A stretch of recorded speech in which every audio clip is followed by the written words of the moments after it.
به نام خداوند بخشنده مهربان. سلام علیکم و رحمت الله و برکاته. بیننده عزیز و گرامی، امروز چنانه که در برنامه منبر مهاجر شماره 409 معلومات در مورد این که در مورد بزهای کرسنودر برنامه مخصوص داریم آگاه نموده بودیم و اعلان آن را نمودیم و امروز هم آن برنامه را در برنامه نامه مرا علیحده نشر کنید. شماره 52 زیر عنوانی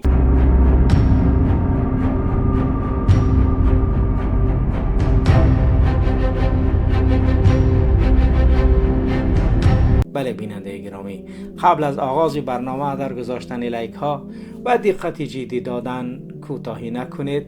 هر یک معلوماتی که در این برنامه است میتواند برای شما منفعت داشته باشد و اگر شما هم چیزی دانید علاوه نمایید، نویسید و فرستید تا اینکه توانیم آن معلومات شما را نیز اگر مکمل باشد نامه مرا علیحده نشر کنید نشر می شود و اگر کوتاه باشد در برنامه نامه ها از ناحیه ها آن را حتما نشر خواهیم کرد.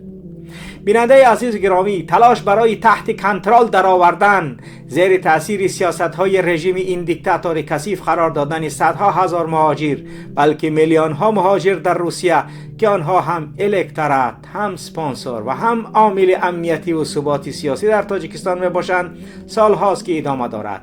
وزارت کارهای داخلی روسیه اعلان کرده بود که با درخواست تاجیکستان در 8 ماه امسال سال 2025 400 نفر تحت جستجوی را در حدود فدراسیون روسیه بازداشت کرده است. ببینید دقت دهید، 400 نفر در سال 2025 یعنی بازداشت شده است. این همه از دست همین بزهاست. این آمار بیننده گرامی در جلسه مشترک ولادیمیر کلاکولسف وزیر کارهای داخلی روسیه و رمضان رحیمزاده وزیر کارهای داخلی تاجیکستان روز 22 سپتامبر در دوشنبه صدا داده بود. حالا بیننده گرامی قرار است که نمایندگی های وزارت داخلی تاجیکستان در شهرهای کلان روسیه به کار پردازند. این نامه که از ولایت کرسنودر از یک موی سفیدی به گفت مردم بابای حاجی به دست اصلاح رسید خیلی چیزها را محض در همین مسئله بود و باش مهاجران در روسیه افشا و آشکار کرده است. از جمله زیاد کردن شمار بزها که بین مهاجران میگردند و خبرچینی میکنند، معلومات جمع میکنند. این بزها منابع همین نمایندگی های وزارت داخلی و دیگر مقامات های قدرتی تاجیکستان میباشند.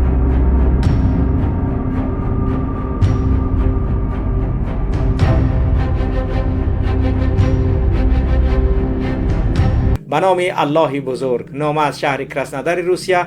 سالهای پیش در کرسنودر برادران مقیم و مهاجر ونجی در این شهر سازمان اجتماعی را با نام سامانیان تشکیل کردند. این مردم واقعا هم با این تشکیلات خود مردم تاجیک را دور هم و سرجم نمودند و در این دیاسپورا تاجیکان همه منطقه ها جذب و جلب و شامل شده بودند. از کولاب، از ونج، از وحدت، از حصار، از دوشنبه، از خوجند، از اسفره، خلاص از تمام منطقه های تاجیکستان بودند و حضور داشتند و خیلی دیاسپورای خوب هم شده بود.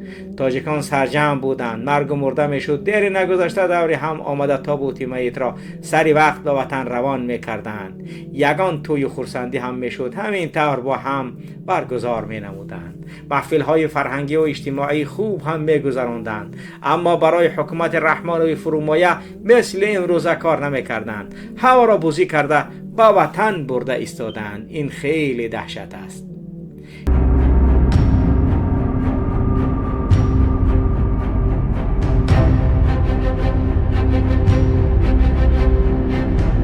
یک وقت بود که در اینجا بین ونجی ها و پامری ها مناقشه برپا شد و پامری ها غالب آمدند و دیاسپورای سامانیان را از بین بردند و تشکیل شد کنسولگری در کرسنودر با سرداری نغزیبکوف با لقب نظر. نغزیبکوف کیست؟ نغزیبک از سالهای 90 به روسیه آمده کار و فعالیت میکرد. یک ژیگولی 011 داشت. بعدا نوارها پخش شد در یوتیوب که نغزیبکوف به قاچاق مواد مخدر دست زده است و داراییش از مواد مخدر می باشد. اینها از تاجیکستان جوانها را با کرسنودر آورده کار فرمودند. بیش از 200 نفر را کار فرمودند، اما پول آنها را ندادند. مثل غلام این مهاجران را کار فرمودند و یک شتکی به در کونشان زدند و گفتند 4 طرفتان قبله. خب بعضی عکس ها را روان کردند که نغزی بیگ با لقب نظر، برادر این بز را شناختید، حاضر پاسال یا کارمندی پاسال تاجیکستان در گرمانی است. نغزی بیگ زنی کریانکا دارد یا زنی کوریایی. پسرش در مقامات قدرتی روسیه در سلیستونی کمیتیت کار میکند. که رئیسش باستریکین یکی از راهبران مهاجر ستیزی اشدی می باشد. خود نغزی بیگوف با تمام مقامات امنیتی و انتظامی روسیه رابطه دارد و همکاری میکند. به حد بوزی آرانگوتان است، شونه که میگویند بوزی برحمش.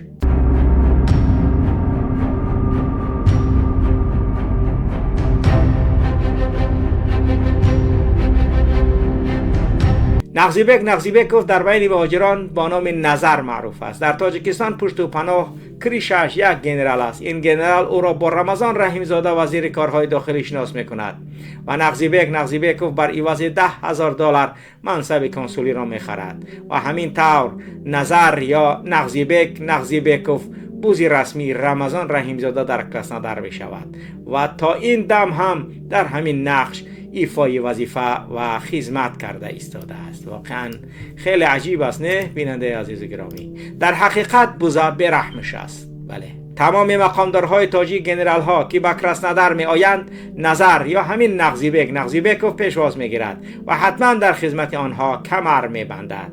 به نزدیکی گنرال بزمکوف عبدالرحمن علمشاهزاده معاون اول وزیر داخلی تاجیکستان آمده بود. اینجا ایستاد و چند روز استراحت کرد، با بچه ها و خورده بعداً به گرمانی رفت.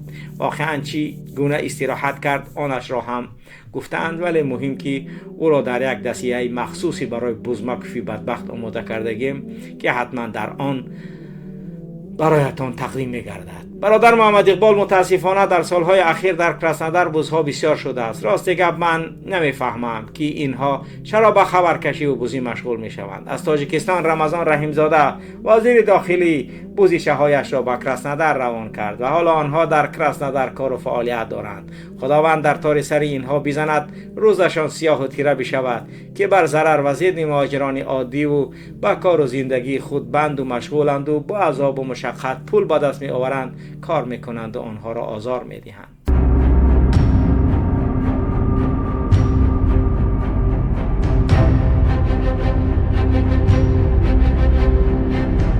یک مثال عادی و واقعی می آورم. اینجا در کراسنودار بچه های خوجند تاچکه های شاورما داشتند، زندگیشان را آرامانه می چرخاندند. این بزهای برحم آنها را یک نیمه کرده بیزنسشان بلکه کار دستشان را، نان دهانشان را گرفتند. اکنون بزهای رمضان رحیمزاده در کراسنودار بیزنس و پول کار میکنند و مهاجران را تحت نظارت میگیرند. بله،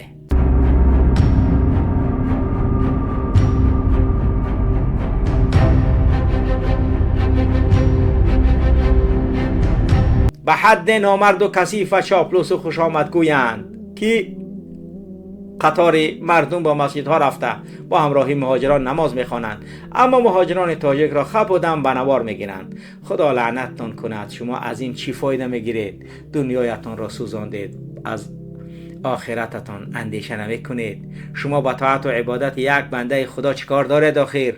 رحمانوف در تاجیکستان برای مسجد و نماز روزمان نمیدهد، اما شما هم در اینجا برای دستگیری و خوش آمدگویی این دیکتاتور لعنتی نمازخوانها را فروخته ایستاده اید. از خدا بترسید، های بزهای آرانگوتانگ.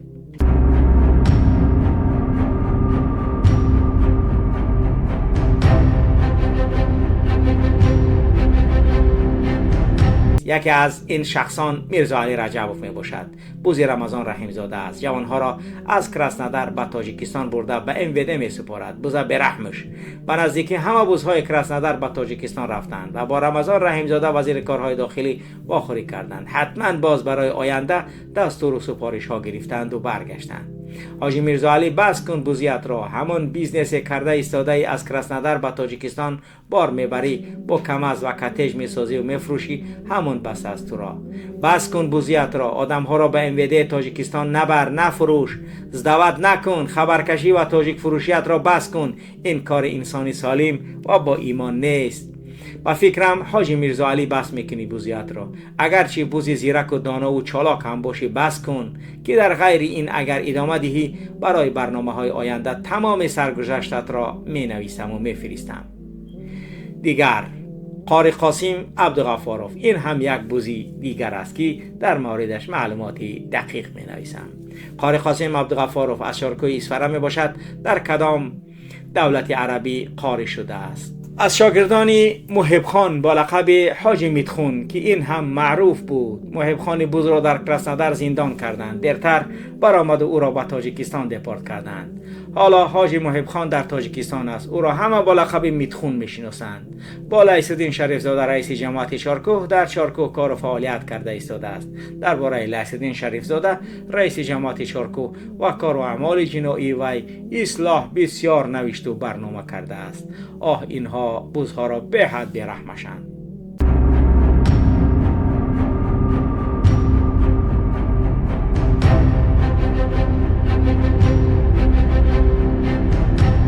این قاری قاسم عبدالغفاروف یکی از آنهایی است که آنها را دست راست کانسول نغزیبکوف نظر می شمارند و یکی از کشیلاک های وی هم هست.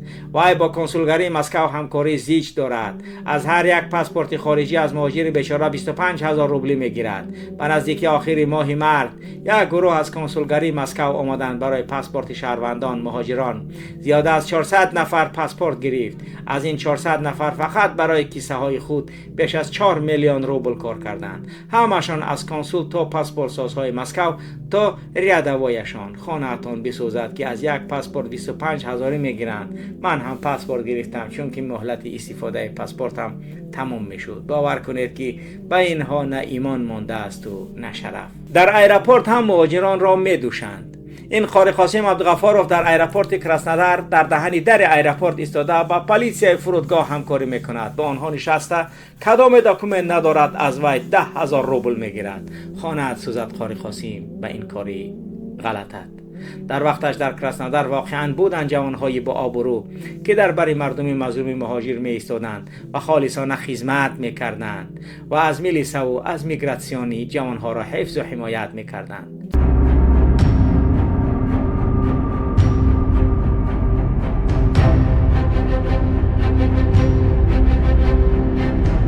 اما این بوزهای شاخدار و این کلبوزها آن جوان مردان را با فیسبوک خدمات امنیتی فدرالی KGB سابق و مقامات دیگری روسیه بوزی کرده فروختند و آنها ترک کراسنودر کردند و به اروپا و امریکا رفتند و از آنجا کار و زندگی را براه ماندند. آن جوانان مردانی که در کراسنودر با مردم خدمت میکردند واقعا الله به آنها آبرو و عزت داد. در هر جا و همه جای هستند با آبرو هستند، زیرا عزت از جانب الله است. لیکن این بوزهایی که حاضر در کراسنودر هستند خون مهاجران را میخورند. از پاسپورت تا سپرافکا آن وزورشنی نرادینو تو در دهن ایرپورت ایستادن قاری قاسم عبدالغفاروف نمیدانند چه خیل قبر همین مهاجران را کنند. یک بار دیگر میگویم قاری قاسم عبدالغفاروف بس کن این حرام خوردنت را. خون مهاجران را میلیساهای روسیه میخورند. بس نیست که باز شما شریک شده مهاجران را در عذاب گرفتار کرده اید. آگاهی نامه به نغزیبکوف نظر با تمام شاگردانت و بوزیچه هایت. این ملت این مردم ظلم امام علی رحمانو را نمیبخشد و در قطار آنها شما هم میروید و باقی مانده با بوزهای کراسنودر.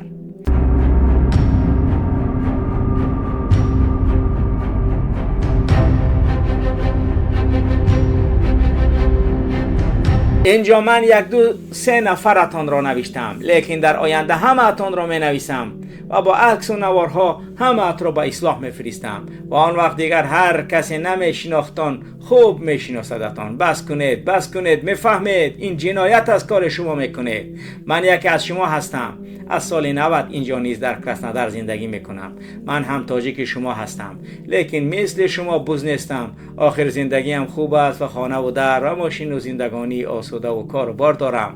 من در کراسنودر زن و فرزند عروس هم دارم. هر روز با شما میشینم، چای و قهوه می نوشم. من یک نفر 60 ساله می باشم. این دفعه همه تون را می نویسم. آگاهی به شمس، رسلان، سهراب، محمد، شادی، الهام، علی کلابی و نور. خوب میشناسمتون، خوب هم میشناسیدم همه جنایت ها و شوری موری هایتان را به اصلاح میپرتایم. خوب آگاه باشید و از این عمل های وخیم دست بردارید، دیگر بزی نکنید. این بزها با شمول همین نغزی بک و میرزا علی و قاری قاسم و دیگرش فکر میکنند که دنیا با همین رحمانوف جمع بست می شود و به آخر می رسد و برای همین برای کسب رضای وی و مقامداران ملعونش دنیا و عقبای خود را فروخته ایستادند. نه، این طور فکر نکنید کار دنیا به آخرت نمی ماند. حتما مکافات این بزی ها و خبرکشی هایتان را در این دنیا قبل از آخرت ان شاء الله خواهید گرفت. دست کشید از بزی و خبرکشی و با مردم باشید. بعدی وارد پاشته اصلاح شدن این نوشته برای شناخت و معرفی بیشتر شخصیت نغزی بکوف سر زدیم به شبکه های جهانی اینترنت و این نوشته ها را درباره وی پیدا نمودیم. بیننده گرامی، معلوم گردید که نغزی بکوف خیلی بر وقت با رحمانوف و رژیم وی همکاری و بزی میکرده است و از بزهای با سابقه و با تجربه و آرنگ و تنگ بوده است و چنان برمی آید از سال 2014 به مقام کنسولی دست یافته است. اکنون مرور به شبکه های اجتماعی و آن چیزی که پیدا نمودیم.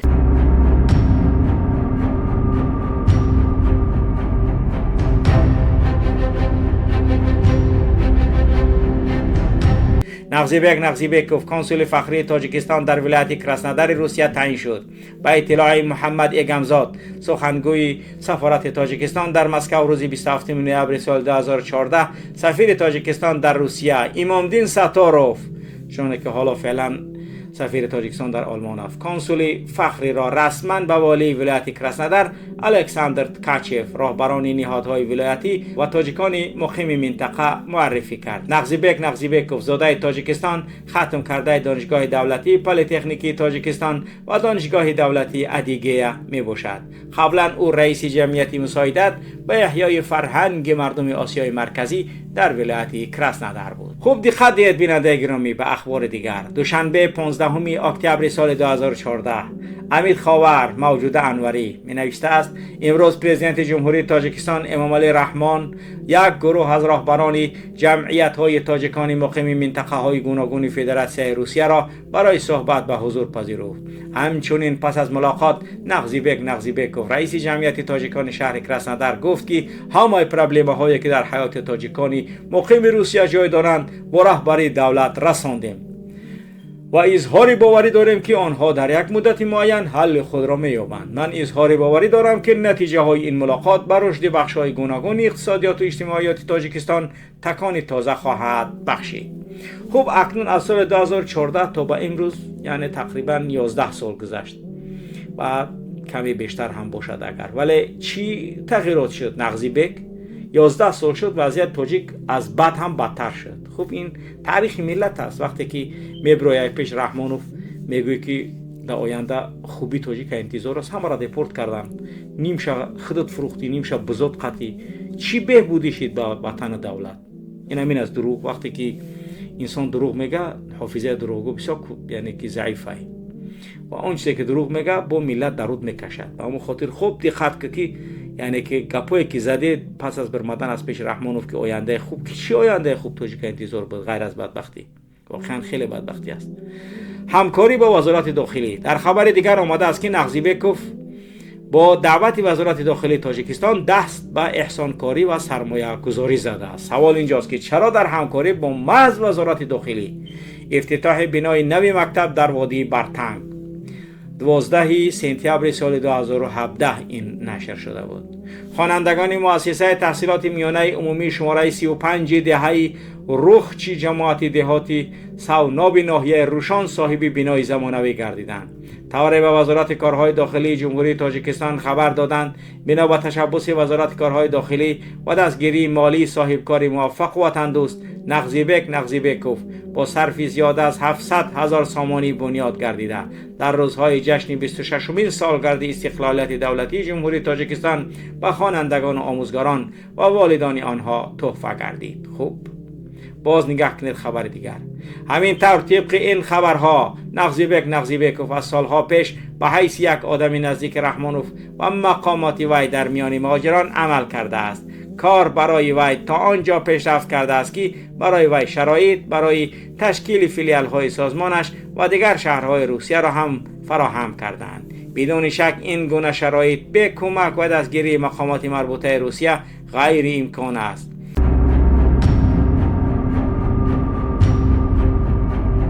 Аваз Юлдашев, 18 ноября 2014 года, 4 часа 46 минут. Одним из важных направлений деятельности представительства Министерства труда, миграции и занятости населения Таджикистана в России по миграции является укрепление сотрудничества с общественными организациями таджикистанцев и координация их потенциала в защите прав и интересов таджикских трудовых мигрантов в России. Об этом АП сообщил пресс-секретарь представительства Ибрахим Ахмадов. По его словам, в рамках таких мер откомандированный в Южный федеральный округ сотрудник представительства Министерства труда, миграции и занятости населения РТ в РФ по миграции в городе Сочи участвовал в расширенном совещании Краснодарской краевой общественной организации «Содействие развитию культуры народов Центральной Азии. Содействие».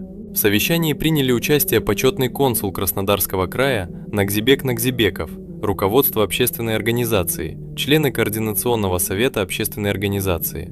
Участниками совещания были обсуждены вопросы относительно проделанной работы за 2014 год, выбора руководителя сочинского отделения КК ООО «Содействие», миграционной ситуации в Краснодарском крае и открытии филиалов КК ООО «Содействие» в городах Ставрополе и Ростове. Обсуждая вопросы миграционной ситуации в Краснодарском крае, откомандированный сотрудник представительства предложил уделять больше внимания разъяснительным работам среди трудовых мигрантов по нововведениям миграционного законодательства. На совещании общим голосованием руководителем сочинского отделения КК ООО «Содействие» был избран Умет Хабибулоев. Было принято решение об открытии филиалов Краснодарской краевой общественной организации «Содействию развитию культуры народов Центральной Азии. Содействие» в Ставрополе и Ростове. Вабозбаин хабар таваджукунет, вахогет фахмидушинохтки, Нагзибеков, як мугуджири мегнати, ваяк суипкори бегаразнест. Вайгатман миссия дорат. Таджикские мигранты готовы раскошелиться ради достойного участия земляков на международных турнирах. خوب اکنون میگذاریم به یک خبری که در آزیا پلوس در 27 فوریه سال 2014 ساعت 12:01 که در آزیا پلوس هم نشر شده بود. دقت دهید.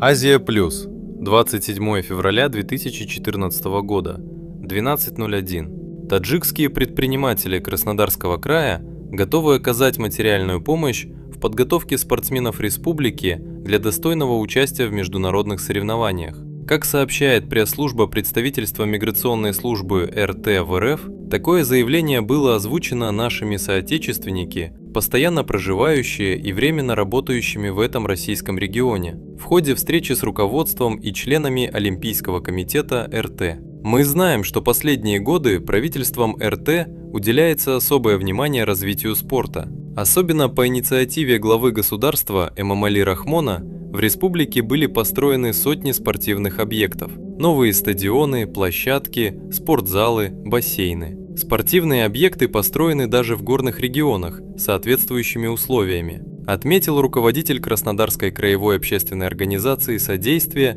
Нагзибек Нагзибеков. خوب بیننده عزیز و گرامی دیدید. در هر صورت از اینها معلومات های مختصر خیره هم باشد سیما و شخصیت نغزیبک پیدا شد که از خیلی وقت پیش چاپلوس بوده است و بوزی در طبیعت او نهفته است. بار دیگر تاکید میکنیم که هر کار در همین دنیا حساب و کتاب دارد و در هر دور و زمان آنهای سری بلند دارند که با مردم بودند. ایضاح تحریریه. متنی که در بالا قرائت نموده مضمون نامه ارسال شده و اصلاح می باشد. ادعاها و اتهامهای مطرح شده نظری مؤلف نامه هستند و مسئولیت آنها بر عهده خود مؤلف می باشد که البته باید همه آن چیزی که ما در معلومات هایی که از اینترنت گرفتیم معین است که اونها رسمی نشر شدن. آن چیزهایی که در مورد این نغزیبک و در مورد بزای دیگر بود خب دیگر اینها معلوماتی هستند که با ما رسید و ما نیز آن را پس از که چند نفر را پرسیدیم آنها گفتند بله در این هیچ شکی نیست، ولی باز هم خوب مسئولیتی ما آنچه که لازم بود پرسیدیم، ما آنچه که باید میفهمیدیم فهمیدیم، ولی باز هم مسئولیتی اساسی که یعنی این نامنگار نوشته است برای ما، این بابای حاجی، خوب دیگر این چی زور شما دست که دروغ میگد، بذارا برحمش نوشته است شما.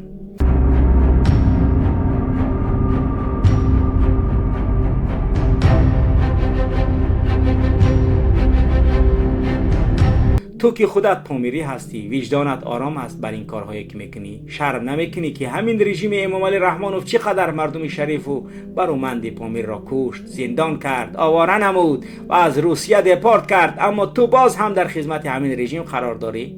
مگر فراموش کردی خون جوانان خاروق، روشان، ونجو یزگلام را؟ مگر نمیبینی که چقدر خانه ها را سیاه کردند و چقدر مادران را داغدار؟ با این وجود باز هم برای رمضان رحیم زاده و مقامات امنیتی رژیم رحمانوف خدمت میکنی؟ تو چقدر جوان مردان پامیری را فروختی؟ چند نفر را خبرکشی کردی؟ چند جوان را با تهمت و بازی به دست مقامات تاجیکستان سپردند و استرداد کردند؟ بدان که خون این جوانان در گردن توست. امروز ممکن است خود را قوی حس کنی، اما هیچ ظالم ابدی نبوده است. این رژیم هم میگذرد، اما نام انسان، نام تو با عملش میماند، یا با عزت میماند یا با نفرت. و خطاب با بوزهای اسفرگی: شرم کنید، دست بردارید از این عملهای پست بوزی و خبرکشی. به خاطر چند پول و چند روز منفعت مردمتان را نفروشید. مهاجر بیچاره که با هزار عذاب رزق میابد دشمن شما نیست. برای رمضان رحیم زاده و امام علی رحمانوف آخرتتان را نسوزید به چکای اسفره و چرکو. امروز مردم همه چیز را میبینند، هر نام، هر چهره و هر عمل شما ثبت میشود. و خطاب به تاجیکان کراسنودار روسیه: چرا خاموشید؟ چرا میبینید که این کثیفان مردم را میفروشند و چیزی نمیگویید؟ چرا چهره آنها را آشکار نمیکنید؟ بنویسید به اصلاح، حقیقت را بگویید، چهره خبرکشان و بوزها را فاش کنید تا مهاجران از ظلم و شر آنها نجات یابند. خاموشی در مقابل ظلم کمک به ظالم است. بله بیننده عزیز و گرامی، این بود برنامه 52 نامه مرا علاهیده نشر کنید. امروز ما زیر عنوان ایمپریای بوزهای وزارت کارهای داخلی در کراسنودار، شبکه خبرکشی رژیم رحمانوف. امیدواریم در ادامه آن چیزی که شما میبینید و آن بوزی ها و آن ظلم هایی که مهاجران را میکنند حتما می نویسید و همه آنچه که میبینید آن را با خودتان به گور نبرید. چرا؟ چون که آن چیزی میدانید امکان تغییر خوردن حال ملت است و شناسایی شدن بوزها و آنانی که ظالم هستند. باید ملت و مردم تاجیک آنها را خوب بشناسند و بدانند. پس کوتاهی نکنید در گذاشتن لایک ها و انتشار این برنامه ما را همراهی نمایید. با شما بود محمد اقبال صدرالدین. سلام علیکم و رحمت الله و برکاته.